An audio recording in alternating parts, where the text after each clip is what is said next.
see this world crumble to dust and blow away. Everyone and everything you know will be gone. What will you have after 500 years? You, Dad. I still have you. Hello everyone and welcome back to the channel. Today, we're embarking on an in-depth exploration of one of the most complex characters in modern comics, Omni-Man. Known as Nolan Grayson, this Viltrumite warrior has left fans questioning his true motives, his mental struggles, and his ultimate goals.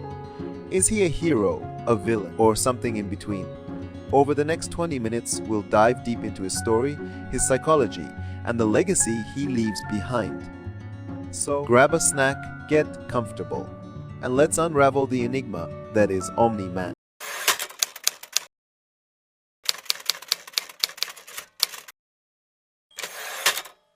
To truly understand Omni-Man, we must first understand the world he comes from. The Viltrum Empire is a civilization built on conquest and domination.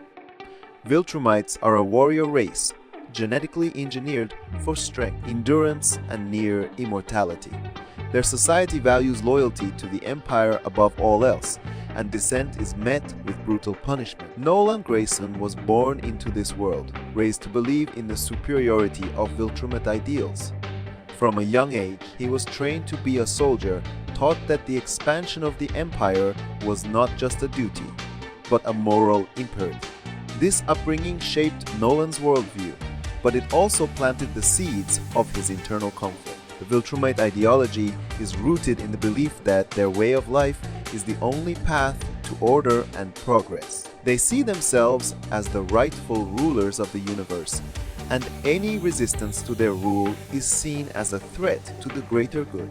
This mindset left little room for empathy or moral ambiguity, creating a psychological framework that Nolan would struggle to break free from.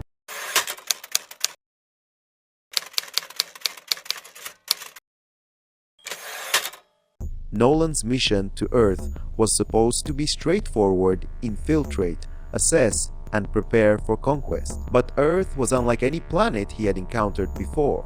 Its people were flawed, yes, but they were also capable of great love, compassion, and resilience.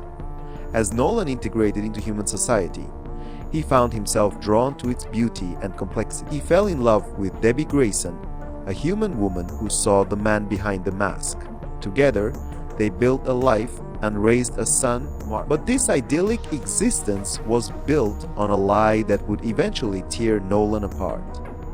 Earth's culture, with its emphasis on individuality and freedom, challenged Nolan's Viltrumite conditioning. For the first time, he began to question the morality of his mission. Was it right to destroy a world that had given him so much? This internal conflict would become the driving force behind his psychological struggles.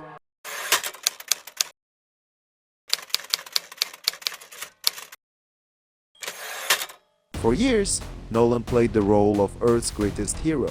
As Omni-Man, he saved lives, fought off threats, and became a symbol of hope. But beneath the surface, he was living a double life.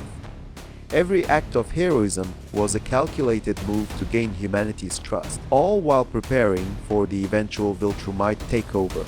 This duality took a toll on Nolan's mental health. He struggled with the guilt of deceiving those who admired him, especially his wife Debbie and his son Mark. The facade of a hero became a prison, trapping him between his duty to Viltrum and his growing affection for Earth. Nolan's psychological struggle manifested in subtle ways. He became increasingly distant, his moments of warmth and affection overshadowed by bouts of anger and frustration. The weight of his deception was a constant burden, one that he carried in silence, unable to share his true feelings with anyone.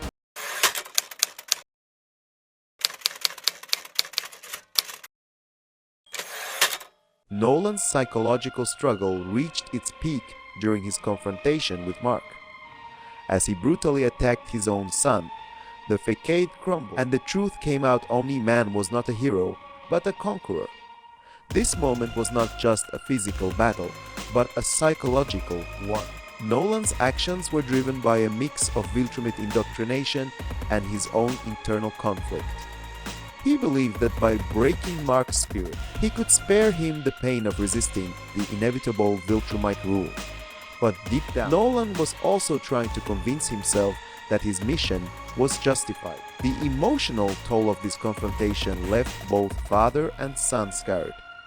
This moment was a turning point not just for Nolan, but for the entire series. It forced us to question everything we thought we knew about heroism, loyalty, and morality. Was Nolan a villain, or was he simply a product of his upbringing and the ruthless Viltrumite ideology?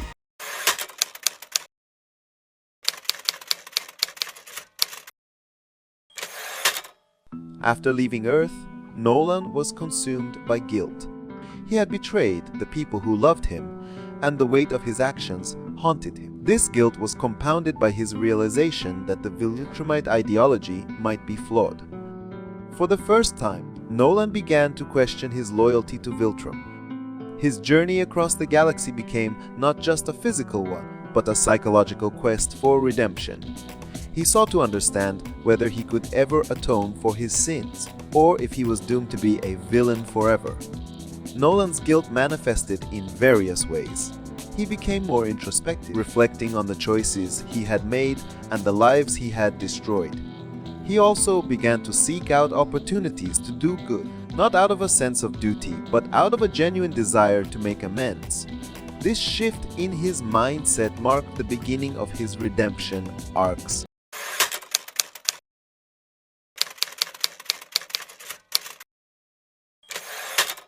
Nolan's redemption arc is one of the most compelling aspects of his story. It begins with his decision to protect Earth from the Viltrumite Empire, even if it means turning against his own kind. This choice was not easy. It required Nolan to confront his deepest fears and insecurities. His journey is a testament to the power of change. It shows that even those who have committed terrible acts can seek redemption, but it also highlights the immense difficulty of that path. Nolan's struggle to reconcile his past actions with his desire to do good is a central theme of his character. Throughout his redemption arc, Nolan faces numerous challenges. He must confront his former allies, who see him as a traitor, and prove to himself that he is capable of change. His relationship with Mark also plays a crucial role in his journey, as he seeks to rebuild the trust he once destroyed.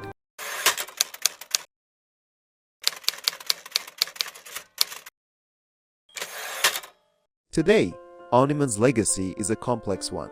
To some, he's a hero who ultimately chose to protect Earth. To others, an human, he's a reminder of the dangers of unchecked power and the consequences of blind loyalty. His story has left an indelible mark on the world of Invincible, influencing not just Mark, but the entire superhero community. Nolan's journey also raises important questions about identity, morality, and the possibility of redemption. Can someone who has done terrible things ever truly be forgiven? And what does it mean to be a hero? Ultimately, Nolan's legacy is one of transformation. He is a character who evolves, who learns from his mistakes, and who strives to be better. His story is a reminder that change is possible, but it requires courage, self-reflection, and a willingness to confront one's past.